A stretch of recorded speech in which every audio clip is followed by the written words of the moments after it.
It's Lindsay from the 𝗘𝗃𝗄𝐿𝐼𝐶 Academy and 𝗘𝗃𝗄𝐿𝐼𝐶 Spa here in Houston. I'm super excited to dive into today's topic. I posted a video last week talking about tips for starting your beauty business.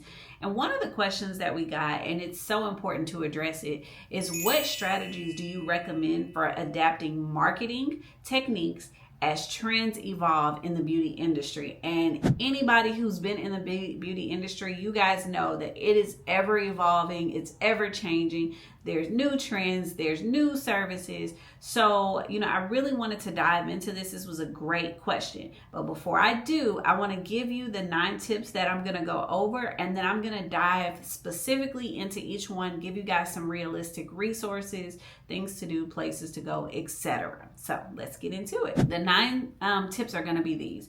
The first one is stay savvy and proactive, trend savvy and proactive. The second one is going to be to leverage AI for personalized marketing. The third one is going to be to optimize your short form and interactive content. The 5th one is going to be to emphasize sustainability and clean beauty. That's really important in today's day and age. The 5th one is going to be embracing your influencer and micro influencer partnerships. The 6th one is going to be leveraging personalized ads. The 7th one is going to be offering experimental and community driven marketing. Okay.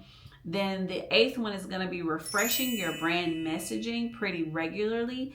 And then the 9th one is going to be to track, test, and evolve constantly. And that's a big one for a lot of us, okay? All right, so let's get into these. Number 1, staying trend savvy and proactive. You guys, in order to know how to stay in front of the movement, you have to be a part of the movement, right? So you need to follow other beauty influencers, look at industry reports, and look at trend forecasting from places like Beauty Matters or Mintel, M-I-N-T-E-L. That's where you would get some really good kind of trend forecasting to learn and understand, okay, laser hair removal is doing really great right now. Or, clean beauty products that are shampoos are helping right now, right? You really need to understand what are people promoting, what are people asking for, so that you can make sure that you stay on top of those things. The second one, and this is most important, you guys, attend trade shows, because there you will learn so much about what is this new product, this new equipment, this new, type of service. And so I personally have invited most of you guys. In March, I'm going to be at the 𝗨𝗃𝗃 conference in New York. And I'm going to be having an event that month as well. But you have the 𝗨𝗃𝗃, you have 𝗏𝗂𝗄𝗏, you have the IBS show, which partners with 𝗨𝗃𝗃 actually. You have the beauty experience. These are the places that you want to go so that you can see what's going on. What are some of these manufacturers doing? And that's a great place to meet other influencers, spa owners, and develop all kinds of relationships. And then the last thing, which most of you guys are doing every day anyway, but making sure that you're monitoring social media platforms like TikTok, Instagram, YouTube, to understand what are techniques, ingredients, what are consumers looking for, and also to make sure that you are ahead of things that are happening negatively as well. I know a lot of you guys have been on TikTok and sending me videos like, why is this lady using, Vaseline facials and this and that and all these different types of things? But that is great for you as a business owner, because you can do your research and do videos explaining to people why some of these ingredients that are trending are great for your skin, they're great for your spa, or some of the reasons that this sculpting technique works really well, but then the opposite, also saying, hey, don't do that. I saw this on TikTok. It is not worth it. It's not good for your skin, and here's why. Okay, so make sure that you are doing those things to stay savvy, stay on top of the trends, and be proactive. Don't just wait for a trend to happen and now you've got to try to buy this piece of equipment that somebody else has. The second one is going to be leveraging AI for personalized marketing. You guys, at the end of the day, AI can predict stuff now, right? It can predict the analytics on, you know, what your customers are going to be looking for before it peaks, because a lot of your customers are researching these things and putting it in AI as well.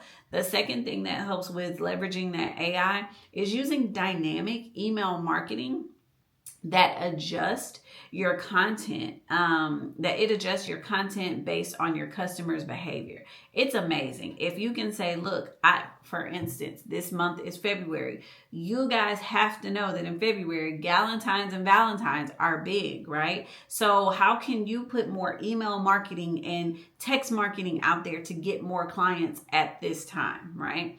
And the other thing is using chatbots and personalized quizzes. Those are some of the AI tools that are super easy to find out, okay, my clients that come to my website have this skin issue. They have this kind of muscle soreness, you know, and I can find a service or a technique or something that aligns with what they are asking for. So definitely leverage your AI for that personalized marketing experience. The third one, optimizing your short form and interactive content, okay? Everything is not about long videos. Obviously on YouTube is the place to learn, to get like more in depth a lot of times, but reels, shorts, TikToks, things that are like quick bite-sized, visually appealing tutorials or behind the scenes or spa treatments are amazing.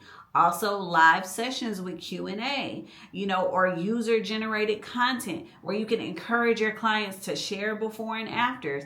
Getting those like small bites out there in front of your clients.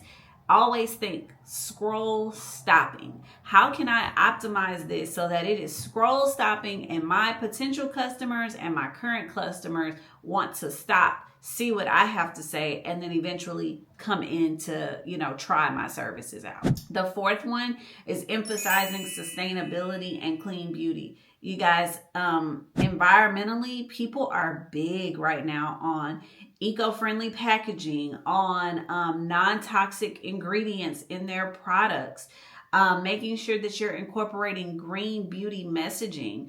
One of my absolute favorite places to go is a candle shop that's down the street from my house. And they actually have a recycling program where we get, I think 50 cents back for every candle we bring back the glass jar so that they can reuse or recycle them, right? So I get a discount for that. That is, you know, a very eco-friendly thing. For body sculpting, for instance, you know, what are you doing to say, for us, we use a vegan firming cream, right? Things that we can say, look, these are the natural ingredients. We use vegan products. We use the best of the best. So when you come here, you're going to get a different experience. But people want to know that the products that they're, you know, trying out, or the services that they're trying out, their providers care about what it is that they're giving them. They're not just giving them the, you know, cheapest this, or I don't care if it's bad for your skin, but it's going to help clear this out. Well, no, explain to me some of those beauty things.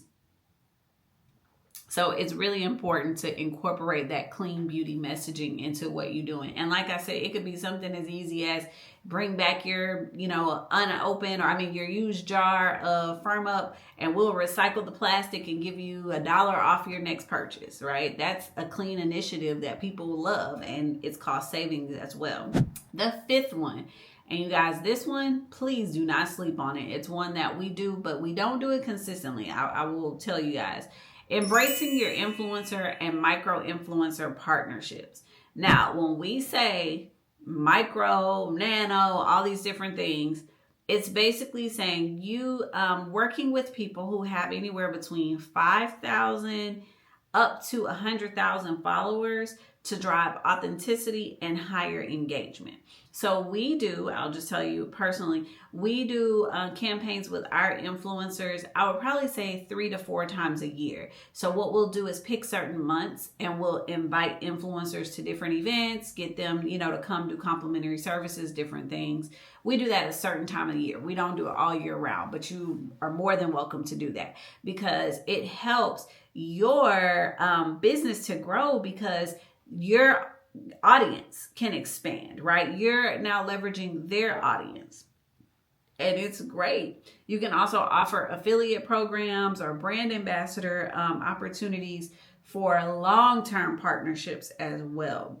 But all of these things help with your engagement. They help you to expand your audience, expand your reach. And sometimes you actually get a great customer out of it. We've had that. We've had someone who was an influencer, and yeah, they, got their first service free, but loved the experience and started coming in regularly. You never know where those partnerships might lead. Now, the sixth one is leveraging personalized ads, you guys. Making sure that you are appealing to your client. Now, in order to do that, you kind of have to understand, which you can use AI to help you with this, but you need to understand what are their fears, right? Like, say for laser, if I'm trying to put a laser ad out there and I want to put some text on it, I need to figure out what are the things that people hate about, I don't know, shaving, waxing, that will make them want to come spend money and do a laser treatment. Use AI to help you, but those are personalized things. You're speaking directly to that person. And then once you put an ad out there, then you also need to implement retargeting campaigns that remind them of the treatments and the products that they viewed. You also need to do geo-targeting ads for people that are in your area to promote local promotions and time-sensitive spa offers, okay? You can only do this at this time period. Make sure you sign up for it this month only. Put deadlines so that people are more likely to act. But at the end of the day, if you are a spa owner, you're in this city, right? Or this neighborhood. You have to reach out to the people who are in your neighborhood. I absolutely love it when people from Sugarland or Pearland, drive out to see us, or even Cypress. We have people from so far coming in, but you want to make sure that you're taking care of those people right there in your area as well, okay?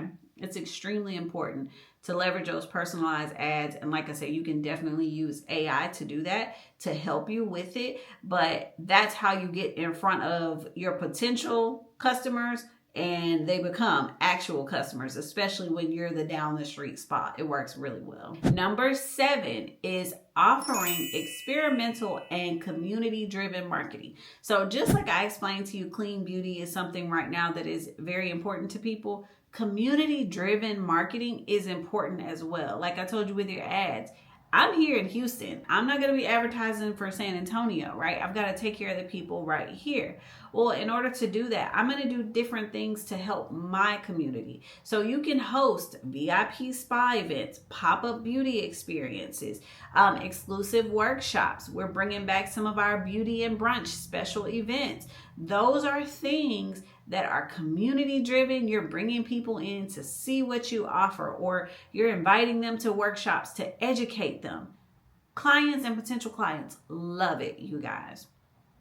Additionally, and I've talked about this a lot, but membership programs that offer exclusive discounts, priority booking, rewards.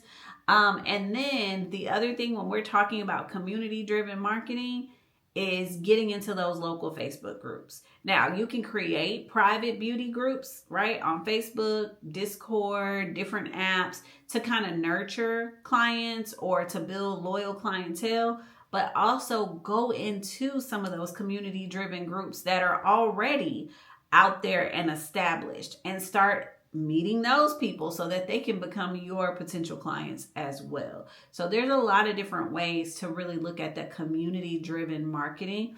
It does take some time to figure out what's going to work well for you. You may try a VIP event. You may try workshops. You may try different things to see what works for them. What works to get your community's attention.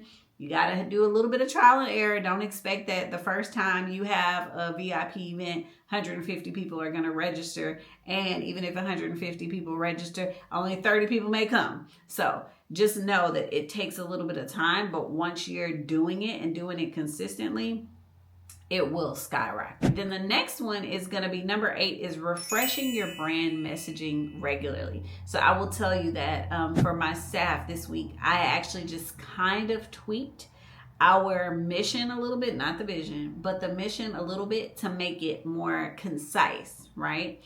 At the end of the day, you need to, and this is why I'm doing this for the all the people who are joining my blueprint tour, you need to audit, okay, and tweak your social captions, your social pages, your brand voice, and your website copy. You have to do that because, you know, maybe let's just say we're talking advertising. Maybe you start off saying, I really just want to do body sculpting for nurses, right? And so your messaging is around the importance of nurses who are on their feet all the time and doing different things. Okay, well, you might do that, but then later on you have all these new moms coming in. So you decide, okay, I need to kind of change it up a little bit to fit both of these markets or to fit this one.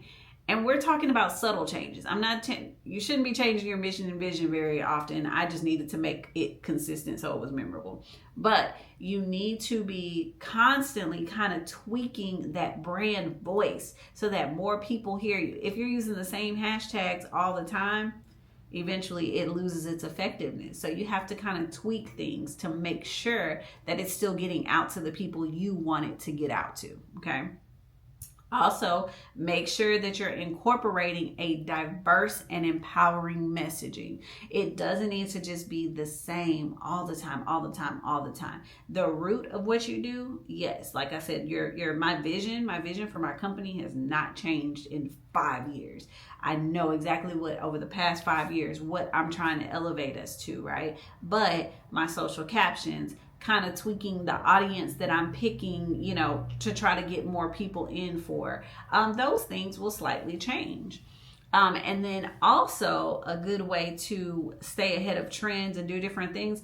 You guys, sometimes you have to rebrand older products and services to align with new trends. For instance, we have a product I started off because of my PCOS and talking more about ingrown hairs. Well, now I'm able to incorporate those products in laser and show people how, okay, this helps even if you're getting a laser treatment so that when those hairs come back in, they're growing straight. I was able to take products I developed many, many years ago and incorporate them with the current trend and the current services that we're offering. That is extremely important. Number 9, you guys, is the most important. I really did save the best for last because when I see new business owners, this is something that when I'm mentoring them, I see all the time as a mistake, okay? Number 9 is to track, test, and evolve constantly. How many of you guys have KPIs that you're tracking? And if you're saying, what is a KPI? That tells you right there, you need to know. KPIs are key performance indicators, okay? So for instance, every service provider has a KPI. That means they need to have at least a 40% retention rate, right? Why is it that you've seen 10 people and at least 4 of them have not rebooked you, right? So you want to make sure that you are tracking the results of your marketing so that you know if it's working well. You can use Google Trends, you can use Instagram Insights, you can use social listening tools to track consumer interest when you're trying to figure out how do I, navigate or change my marketing message. That is one way you can track those things, but you also need to track how well those ads or marketing things that you're incorporating and changing are actually working as well, okay? Another way to track and test different things is using A/B testing for ads, for social posts, for website posts, okay, to see what resonates most.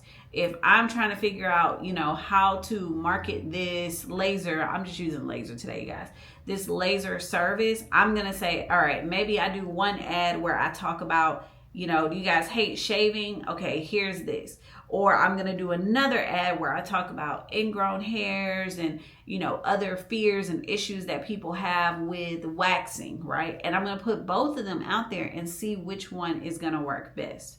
And then also, you guys, when we're talking about marketing and making sure that we stay on top of trends and being proactive, not reactive, you have to have a quarterly, at least quarterly, marketing review strategy so that you make sure that you're because most things do take 3 months to really and truly, get legs and go.